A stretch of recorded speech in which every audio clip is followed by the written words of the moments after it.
guys, ini kita mau istirahat sambil ada kepentingan ke kota sebentar saya. Oke, kita sambil jalan.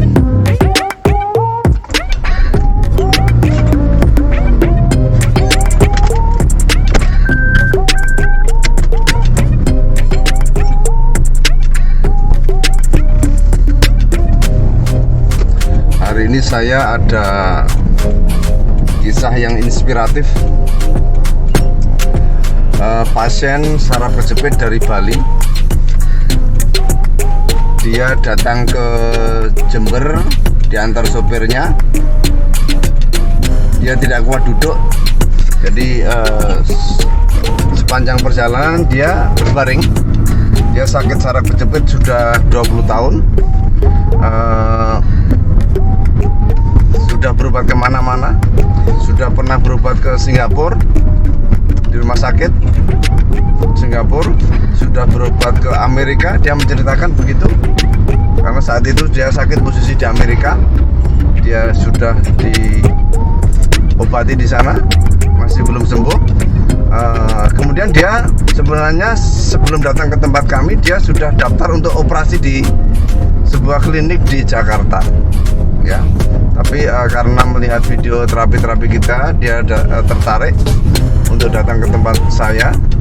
Kemudian setelah menjalani terapi sekali, kemudian dia pulang. Awalnya dia terbaring di mobilnya, nggak bisa duduk waktu jalan berangkat ke Jember. Kemudian ketika pulang dia sudah bisa duduk, kuat untuk duduk. Kemudian yang menarik lagi adalah seminggu kemudian setelah kami terapi, dia datang sendiri ke Jember tanpa diantar sopirnya. Dia menyetir mobil sendiri dan kuat dilakukan. Dan itu dia cerita dia bisa nyetir kembali setelah sakit bertahun-tahun, baru dia bisa nyetir sendiri dari Bali ke Jember. Dia nyetir sendiri. Simak videonya, ya.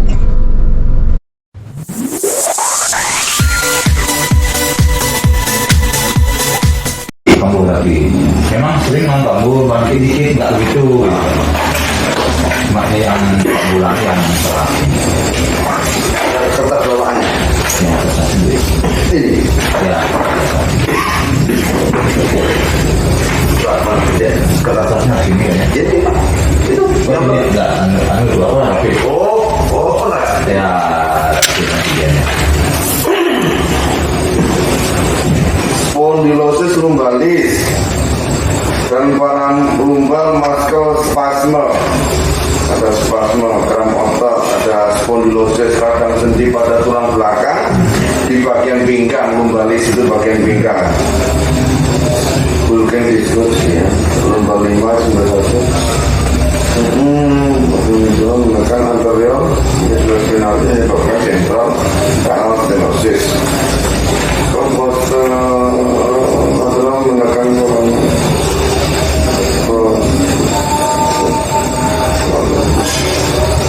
menyebabkan kanal stenosis di saraf kejepit ini, Pak. Ya. Saraf kejepit ya. Ini pemeriksaan tanggal 2 bulan 2 Ya, 2020. Baru nih, Pak. Ya. Seminggu yang lalu nih. Saya pasok namun. Oh, berapa nih? Ya karena ini kan terus namun ya sebelum. Oh, berapa hari dia lama? Cuman 3 hari. Karena kita kan pakai asuransi ya.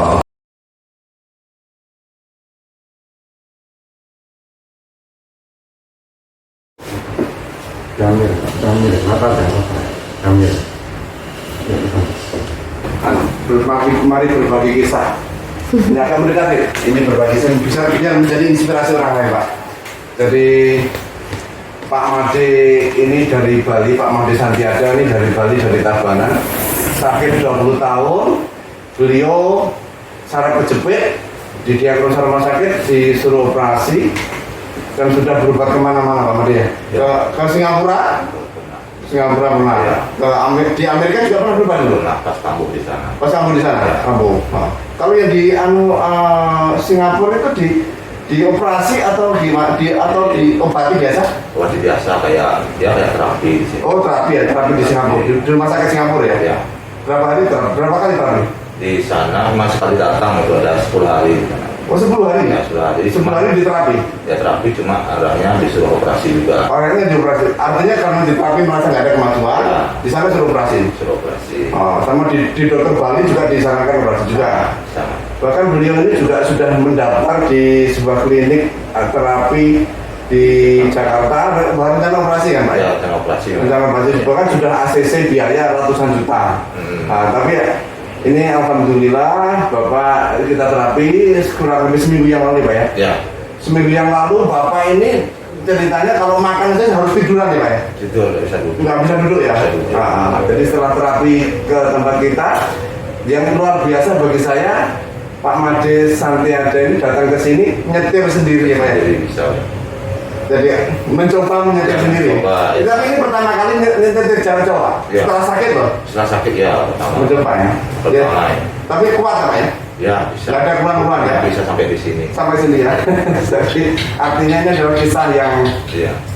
cukup inspiratif bagi penderita-penderita, bahkan mungkin sakitnya banyak yang tidak terlalu parah seperti Pak Made, banyak mereka yang mungkin sakitnya tidak terlalu parah sehingga menjadi harapan kesembuhan bahwa masih bisa disembuhkan tanpa operasi. Dan kadang-kadang tertentu apabila sudah terlanjur dioperasi kita menterapinya sudah kerepotan ketika sudah menjalani operasi karena sudah ada alat-alat yang terpasang, misalnya ada pen yang terpasang di tulang belakang, tidak mungkin kita bisa memijat atau melakukan stretching, tarikan-tarikan leluasa kalau tanpa alat tertanam di dalam.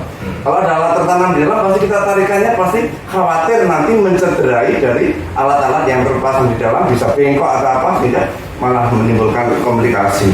Sehingga inilah untungnya ketika belum dioperasi, Bapak kesini kita menterapinya bisa leluasa. Jadi seringkali bahwa memang benar ada HNP, saraf kejepit, tetapi bisa jadi tidak murni penyebab sakitnya adalah HNP-nya itu saja. Bisa jadi penyebabnya ada juga lain-lain, makanya ada problem di bokong, ada problem di paha, ada problem di betis, ada problem di telapak kaki. Makanya ketika sudah dioperasi dibetulkan HNP-nya di tulang belakangnya, diregangkan sehingga tidak kejepit. Tetapi kenapa masih belum berhasil sembuh pasiennya? Karena problem-problem di bokong, di paha, di betis, di telapak kaki itu belum beres. Makanya kadang-kadang orang habis operasi masih belum sembuh, itu ada faktor semacam itu. Demikian Pak Made ya, mudah-mudahan kisah Bapak bermanfaat bagi orang lain. Dan mohon izin kita share ya, tidak apa-apa ya. Makasih Pak Made. Sama-sama Pak Made. Ini Pak Made tak ambil gambar sambil nyetir, luar biasa nih, biar orang tahu bahwa Pak Made sudah bisa nyetir sendiri. Dari Bali ke Jember, luar biasa. Awalnya nggak bisa duduk ya kan? Awalnya nggak bisa duduk. Kan sambil tidur. Sekarang nyetir sendiri pulang ke Bali. Mudah-mudahan lancar Pak. Lalu, kasih Pak ya. Sama-sama. Oke. Luar biasa. Nyetir sendiri dari Bali ke Jember. Monggo Pak, monggo. Selamat jalan.